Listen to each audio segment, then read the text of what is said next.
سلام كوران ناي يوتيوب channel تخاطلتنا خميت تصنحوا نزقوان زبلكم حطرتن وانا حبريتات تحزلكم قريبا لكم كسابو دا تحبيركم نصنحوا حدا بعل سلطان سراويت حزونا إرترا مسجارتو سمعوا ناب إرترا خساجر يوم استباهل من أسيات أو حمش أبيات ما أسرت أسيرهم اللو تباهلوا إذا خمزي الخلو أو جن عفار مس إرترا أو زواد كاويدو زرك كاوتات إثيوبيا زنبر أقول إنترنت كم استقارتن نبرت تتابع قليتهم بزرزرو تداليلو كاب تجري استلقوا شماغلتات مسكداوي مينستر كراخو يوم صباح عرمس بريزيدنت بلصقنا كراخو يوم تباهيلو زطلز نبره 10 ابالات لوخو يوم توسخلنا ناي سوريا حدش بريزيدنت اسرائيل هاجرهم تجفيحه ناوكينات كتاتو تدفع الله خلو قيسهم اسرائيل اب دمشق اب زركه مينستر مكلخال سوريان او دو سوريان اب زركه حيلتات منغستي متقعت الدحر مفصاما زهابت تريتو እዩ بركت زولو حدش تحبرتات وصيملو كم صعب كسمعكم يا حبيرنا نكتتل كورات تختتلتنا بركت زولو حبريتنا يوتيوب مستعانو اقدم ملأخت ويد مهن نوتيفيكيشن نخبصحكم زيناتات بوان نختكاتتلن زي يوتيوب شانل زي سبسكرايب مغار نيدول ملكت متوقعي ترسعوا هذا بعل سلطان طور حزنا إيرترا مخادو تسمعوا بخالي وقنا إيرترا خساقرو زنورو استباهلو من أسيات أحمش أبيات ما أسرت تحزم اللو إذا خمزي لخال أو وقنا عفار مس إيرترا أو زدو خاوي دون أو زركة كاوتات إثيوبيا زنورا قلقلوت إنترنت أو قاريت أول خبل نبرتات أبيات زاريهم أو زحلو فول تسومنات خدم إيتو عطوقاتنا بإيرترا مسقارهم نايزهم من قستاو عطوقات قطري إنه سخم ممتون نزد مع بريزيدنت تغلل أول 40 حلافي تسأتون قد حملون أمون قستفت أرى زي مردا زلعلى قد 5 تطاوت مزقاو نايذكر قدم سومنات من سير مكل خلو يزرو عايشة محمد نايدين ود حوزخونه قدم حلافي سرح منغست تخلل عفار زنار حجي ابراهيم عطوقات حزون ناب إيرترا دحر مسغارو زصمبرو عطوقات حيلتات ببغزيو ناو سخم زخونه ون تفليطو ابز حلفه سنبتن سونين دما بلصقنا تግራይ ንموغا استغلغلوم ناي كل عفار او سوماليኦም كواغو ابز نورو وانون ناي كنات مرار حلمدي زكاوتو يوم استبحالو 23 ناي فول حيل ابالات ناب إيرترا تساغيروم نحجي ابراهيم زمرحو يوم زبحالو بشعبيا زدغفو عطوقات حيل تصمبيروم اللو ناي انسبكتور معرق زلو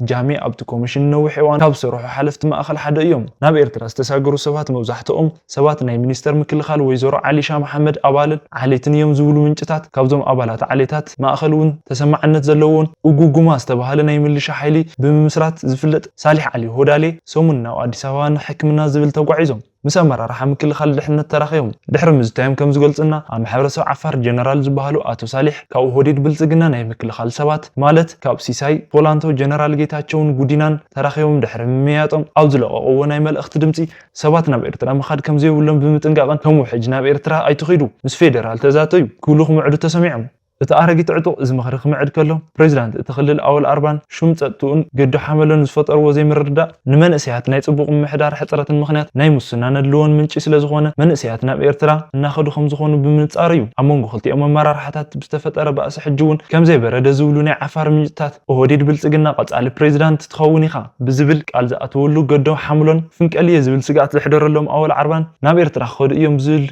مخنات أو حمش أبيات ما أسرت من أسيات كأسر خمسخونه تباهلو بريزيدنت حلاف صدتان ببشينوم زكايدو وزمه ما أسرتي ناب إيرترا خد يوم استبحالو سبات أو دلفاجي كالوان برتان أوالا أبزركب حمش أبيات ما أسرتي أو جيروم وملو يزبلو كم زا أمثل سرعة تقاتلو ناي وزير عشيلا محمد أو قاو ود حجي إبراهيم ناب إيرترا دحر مشغارو زلع على قطر زلو عطوق حيلي كتصبرهم زجبره ناي كلتيهم بعل سلطانات بأس خمس قتلوا زللوان نايتو قد حملو النيتورك أبالن يوم استبحالو سيفيل سلطانة مرار حتاتن كل علنا تجبره خمسلن بزد ما حلفت بيروتات أمرار حتاتن فولي حيلن أو سرح وخلع على 5 جبره تباهلو أبد حلفة سمونات نايتو قد حملن قروا عرك زخون حلافي بيرو فتحن تخلل اسماعيل محمد نايتو قد حفتو ودن كنتيبان كتما اسايت حبيبي علين حلفت محبر جو عبدو علين بدبدب اول 40 كلتيهم حلفتين اذا حلفوا عامتات نوديد بلصقنا تجزأنتهم بمقلقال بكل في اللي زي نورهم كان تخونه حجي ابراهيم طور حزنا بإيرترا دحر مشغارو غنا في اليوم الناس سفحن موصي يوم زبلو منጭታትና اتو اول 40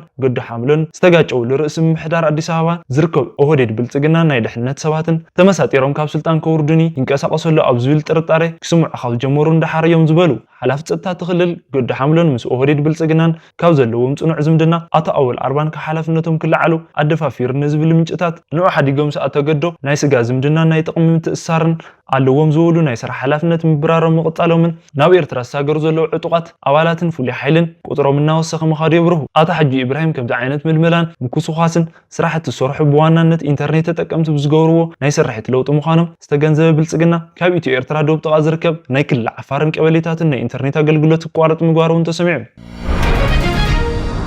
ኣብ ክልል ትግራይ ዝተለኣኹ ሽማግለታት ምስ ቀዳማይ ሚኒስተር ክራኸቡ እዮም ተባሂሉ ጽባሕ ዓርቢ ምስ ፕሬዚዳንት ብልጽግና ክራኸቡ እዮም ዝበሃለ ልኡኽ ድማ 20 ኣባላት ዘለዎም ከም ዝኾነ ተገሊጹ ናይ ቀዳማይ ሚኒስተር ኣብ ፓርላማ ናይ ኩናት ዛዕባ ኣብ ክልል ትግራይ ኣብ ልዕሊ ሕብረተሰብ ዝፈጥሮ ስጋኣታት ኣብ ዝሓለፈ ተኸታተልቲ መዓልትታት ብተደጋጋሚ ክዝረበሉ ዝጸንሐ ጉዳይ እዩ ቀዳማይ ሚኒስተር ድማ ብቴክኖሎጂ ዝዋግኦም ካብ ዝብሉ ዛዕባታት ጀሚሩ ናይ ሃገር ሽማግለን በዓልቲ ሃፍትን ኢምባሲታት እውን ናይ ትግራይ ይኺዱ ዝብል ዘረባ ምስምዖም እውን ከምኡ በዚ መሰረት ከይዶም እዮም ዝተባሃሉ ዝሓለፉ 2 ሰሙናት ብልጽግና ናብ ትግራይ ከም ዘይኸዱን ክዳለዉ ጸንሑ ናይ ሃይማኖታት ኣቦታት ኣብ ዝሓለፈ ረቡዕ ተላኢኾም ኣብ ክልል ትግራይ ዘሎ ናይ ኩናት ምድላውን ከም ዘሎ ክገልጹ ተገይሮም ካብ ዝተፈላለዩ ኣብ ትኽልል ዝርከቡ ኣካላት ዝተዋሃበ ምላሽ ብዝምልከት ምዝጋብና ይዝከር ምንም እኳ ናይ ብልጽግና ፕሬዚዳንት ካብ ትግራይ ሽማግለታት ይምፁ እንተበለውን ናይ ትግራይ መንበረ ሰላም ኣቦታት ከምኡ እውን ብጽላል ሲቪልን ማሕበረሰባውን ዝተዳለወ ሽምግልና ንቀዳማይ ሚኒስተር ዝረክብ ልኡኽ ከም ዝለኣኸን ምግላጾም ግና ይዝንጋዕን ምንጭታትና ከም ዝሕብርዎ ድማ ናይ ሽምግልና ጉጅለ ትግራይ ምስ ቀዳማይ ሚኒስተር ጽባሕ ዓርቢ ክራኸቡ እዮም ኢሎም እዞም ኣብ ትግራይ ዝተለኣኹ ናይ ሽምግልና ጉጅለ ኣባላት ብኣሃዝ 20 ዝኾኑ እዮም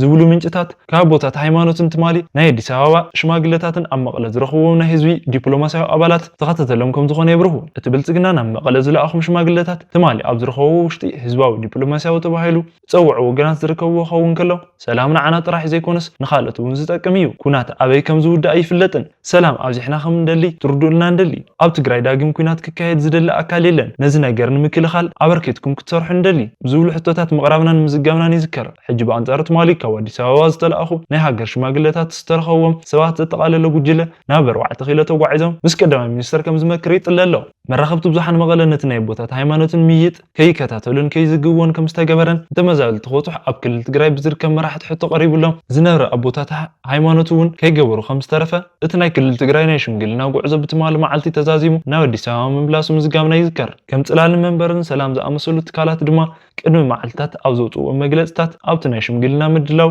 እንተመዛበልቲ ሓዊሱ ንቀዳማይ ሚኒስተር ህዝቢ ትግራይ ዘለዎ ጉለትን ምግንዛብ ቀዳማይ ዕላምኡ ምዃኑ ገሊጾም ነይሮም እዚ ከምዚ ኢሉ ከሎ ናይ ክልል ትግራይ ግዚያዊ ምሕዳር ፕሬዚዳንት ጀነራል ታደሰ ወረደ ናይ ኩናት ተመዛበልቲ ናብ ዓዶም ንምምላስ መንግስቲ ፌደራል ናይ ጸጥታን ውሕስናን ክህብ ሓቲቱ ጀነራል ታደሰ ተመዛበልቲ ናብ ዓዶም ንምምላስ ጉዳይ ሰብኣዊ ጉዳይ እምበር ፖለቲካዊ ጉዳይ ይኾነን ኢሉ እቲ ግዚያዊ ምሕዳር ተመዛበልቲ ንምምላስ ናይ መንግስቲ ፌደራል ኣውንታዊ ምላሽ ይጽበ ከም ዘለውን ኣውንታዊ ምላሽ እንተተረኺቡ እቲ መስርሕ ክጅመር ምዃኑ ጀነራል ገሊጹ እቲ ፕሬዚዳንት እዚ ዝበለ ኣብ ኢትዮጵያ ናይ ውድብ ሕቡራት ሃገራት ናይ ስደተኛታትን ላዕለዋይ ኮሚሽን ዳይሬክተር ኣብ ዝዘራረብሉ እዋን እዩ ጀነራል ታደሰ ወረደ ምስ ዳይሬክተር ኣብ ዝነበሮም ጻንሒት ብዘይ ድሕንነት መጽለልን ምግን ተጸሊሎም ኣብ ከቢድ ጸገም ዝርከቡ ተመዛበልቲ ንሓምሻይ ግዜ ክራማት ኣብ አጸጋሚ ኩነታት ህይወቶም እናደፉን ምርኣዩ ኣዝዩ ከቢድ ነገር ይሉ ክብል ተዛሪቦ እቶም ፕሬዚዳንት ተመዛበልቲ ናብ ዓዶም ክምለሱ ምግባር ኣዝዩ ኣገዳሲ እዩ እንተኾነ ግና ናብ ዓዶም ኣብ ዝምለስሉ ግዜ ናይ ድሕንነቶም ጉዳይ ዘይዝንጋዕ ክኸውን ከም ዘሎ ጠንቂቖም ቅድሚ ሕጂ ኣብ ተኽልል ተመዛቢሎም ዝነበሩ ናይ ጸለምቲ ዝተመለሱ ወገናት ድሕሪ ምላሶም ከቢድ ናይ ድሕነት ጸገም ኣጋጢሞም ከም ዝነበረ ፕሬዚዳንት ተዘኻኺሮም ስለዚ ካልኦት ክምለሱ ዝገብሩ ናይ ተኽልል ተመዛበልቲ ድሕንነቶም ኣትኪሩ ዝወሃቦም ክኸውን ከም ዘለዎ እዮም ዝሓተቱ ተመዛበልቲ ኣብ ምላስ ረገድ ምስ መንግስቲ ፌደራልን ጽቡቕ ምላሽ ክወሃቦና ተጸበዩ ከም ዘለው አንሲኦም ቀጻሊ ምላሽ ተተረኺቡ ግና ከይዶም ገይ ክምለሱን ምግባር ነቲ ተግባር ክጅምሩ ከም ዝኾን ኣብ ቤት ጽሕፈት ዝተረኸበ ሓበሬታ ይርድእ ሓምሻይ ክራማት ኣብ ሽረ መጽለልን ሓልፎን ፈረንቲ ስምዕ ፕሪቶሪያ ብሰላማዊ መንገድና ዓድና ሙሉሱና ክብሉ ኣብ ክልል ትግራይ ዝርከቡ ተመዛበልቲ ተደጋጋሚ ሰልፍታት ምግባሮም ብምምሕዳር ኣገልግሎትን ከም ናይ ኩናት ምልዓልን ተቆጣጢሩ ተደጋጋሚ ዝቐርብ ጸንሐ ጉዳይ እዩ ናይ ሱሪያ ፕሬዚዳንት ኣሕመድ ዓሊ ሻራ እስራኤል ሃገሮም ተገፊሓ ናብ ኩናት ክትኣቱ ትደፍእ ኣላ ክብሉ ወቂሶም ይኹን እምበር ሃገሮም ነዚ ከም ዘይትመርጥ ጠቂሶም እቲ ፕሬዚዳንት እዚ ዝበለ ናይ እስራኤልን ናይ ኩናት ጀትታትን ናይ ሱሪያ ሚኒስተር ምክልኻል ቤት ጽሕፈትን ብቦምብ ድሕሪ ምድብዳቡ እዩ እቲ ፕሬዚዳንት ኣብቲ ናይ ሃገራዊ ቴሌቪዥን ጣብያ ኣብ ዘመሓላለፎ መልእኽቲ ንሕና ሱሪያውያን መን ናብ ኩናት ክንኣቱ ከም ዝደፍአና መን ክደፍአና ከም ዝፍትንን ኣጸቢቕና ንፈልጥ ኢና ኢሉ ፕሬዚዳንት ኣሕመድ አልሻራ ተሓሒዞም ሃገርና ንምብታን ጥፍኣትን ንምዝራእን ብዝብል ናብ ኩናት ክንኣቱ ህዝብና ዕድለ ሂቦምን ብመዋሎም ዝተፈላለዩ መራኻት ብዙሓን ጸብጺበን እዚ ዜና እዚ ዝተሰምዐ ድማ ኣሜሪካ እስራኤል ኣብ ሱሪያ ዝፈጸመቶ መጥቃዕቲ ዝፈጠሮ ግጭትን ንምቁጻር ዝተፈላለዩ ስጉምታት ኣብ ልዕሊ ስምምዕ ምብጻሕ ኣብ ዝፍለጠሉ ተመሳሳሊ ግዜ እዩ ሰራዊት እስራኤል ትማሊ ኣብ ደማስቆ ዝርከብ ናይ ሱሪያ ሚኒስተር ምክልኻል ኣብ ደቡብ ሱሪያ ዝርከብ ሓይልታት መንግስትን መጥቃዕትን ፍጻመ ይዝከር ኣብ ሱሪያ ብፍላይ ድማ እምነት ድሩዝ ዝኽተሉ ዝርከቡ ግዝኣት ስወይዳ ይካየድ ዘሎ ናይ ሃይማኖት ትኹረት ግጭትን ረብዓይ መዓልቲ ሒዙ ኣሎ ቀዳማይ ሚኒስተር እስራኤል ቤንያሚን ኔታንያሁ ናይቲ ሃገር ሓይልታትን ንኣሕዋትና ድሩዝ ንምድሓንን ነቶም ነቶም ስርዓት ባንዳታት ንምውጋድን ይሰርሑ ኣለዉ ኢሉ ሚኒስተር ጉዳያት ወፃኢ ሶርያ ብወገኑ እስራኤል ናይ ክድዓትን መጥቃዕትን ፈጺማ ኣላ ክብል ምኽሳሱ ይዝክር ኣብ ዝሓለፈ ሰንበት ጀሚሩ ብሚሊሻታት ድሩዝን ጎሳታት በድዊንን ኣሞንጎ ብዝተላዓለ ግጭት ምኽንያት ልዕሊ 300 ሰባት ምሞቶም ብዝተፈላለዩ መራኸቢ ብዙሓን ጸብጻብ የምልክት ክቡራትን ተኸታተልትና ሎማዓንቲ ዝሓዝናዮም ዜና እዚኣቶም ይመስሉ ነይሮም ሰላም